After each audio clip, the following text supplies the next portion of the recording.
Good afternoon, friends. Hi, I am Professor Jitendra Zavade. Today, we will discuss the topic which is a very good topic, that is called as the single phase PWM bridge inverter. So, what is the single phase PWM bridge inverter? Everybody knows that inverter is a circuit which converts the fixed DC voltage into the AC voltage. But how this DC voltage will be get converted with the help of power devices? Today I will demonstrate that experiment to you. See here, there are bridge configuration in which 4 MOSFETs are connected: MOSFET M1, MOSFET M2, MOSFET M3 and MOSFET M4. These are the 4 MOSFET to which the DC supply is internally supplied, and for driver circuit for this MOSFET as an inverter is come from this optocoupler and driver circuit. In this optocoupler driver there is a PWM generator IC is provided. This PWM generator IC is having 2 signals because of which a PWM output will be generated, and this PWM output is nothing but M1, M2, M3, M4 which is supplied as a gating signal for this MOSFET which is acting as a inverter, and output is taken across the bridge. So we are connecting here a bulb as a resistive load as well as a motor as an inductive load. So today we will see how the intensity of the lamp will goes on increasing or decreasing depending upon the PWM signal pulse width. At the same time, how will the motor speed will change as per the PWM signal. So PWM generation is the very hot topic for discussion for application of the MOSFET as a bridge. So here the internal DC voltage has been created and connected to the inverter. Now this, according to the supply DC voltage, the MOSFET will conduct in pairs. So MOSFET M1 and MOSFET M2 will conduct for generation of positive half cycle of the PWM, and MOSFET M3 and MOSFET M4 will be responsible for generation of the negative part of the PWM signal. So when M1 and M2 is conducting, this DC voltage is get connected to the load in this way. So what happened? Because of these two connections, the DC voltage will be appearing across the load. This point is positive with respect to this. So what happened? The MOSFET will provide a load voltage to the load, and in next half cycle M1 and M2 will be switch off and M3 and M4 will be turn on.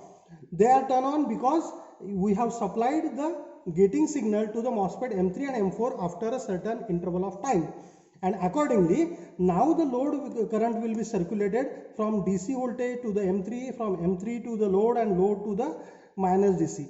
So in this way what will happen? The negative half cycle will be generated. So the voltage across the load is alternating. Initially it was positive from this side and negative on this side, and in next half cycle negative positive this side and negative on this side. So because of that what will happen? The load polarity itself changes, and because of that what will happen? The alternating voltage will be generated across the load. So when alternating voltage is generated, because of that the lamp will glow, and you can see that this is the load voltage which is generated across the load, which is nothing but it is a PWM in nature. And you can also monitor the voltage generated across the load is now 177 volt. Now I will change this AC voltage by varying the base voltage of the MOSFET. Now you can see there is a variation in the output voltage generated across the load, and accordingly what will happen? This voltage will also be going to be changed. Now you can see the width of the pulse is going to be changing. You can see easily. So in this way you can vary the load voltage which is generated across the load with the help of this pot.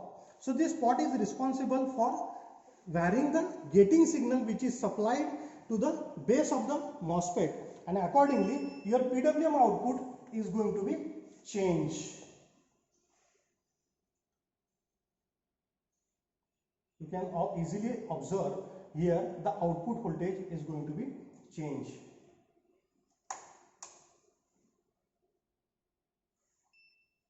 Okay, now I will show you how the motor speed will be changed depending upon the pulse width supplied to the inverter. Now you can see here whatever the voltage is there, it is 68 volt. So you can see the motor starts running initially at this point, and as I keep on increasing the speed of the motor for the specific value of the PWM, the motor will start. Okay, and now the motor is running with the full speed.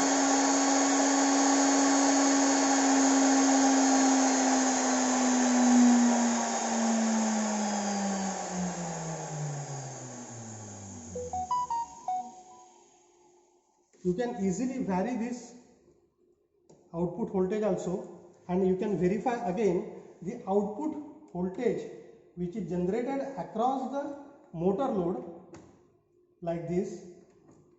So again you can check the voltage which is generated across the C. Initially at around 70 volt the motor start rotating, and it goes on rotating and rotating towards the maximum. So what is the maximum voltage generated across the load is nothing but 204 volts. So in this way you can generate the AC voltage with the help of fixed DC voltage by the application of PWM signal as a gating signal to the MOSFET as a inverter. So here MOSFET is acting as a inverter device which is connected in the bridge form, and since the output voltage generated is the single phase, it is called as the single phase MOSFET. Okay, so that's all from my side. If you like this video, please do like, share, comment and subscribe to my channel, which is Professor Jitendra Zavde. That's it.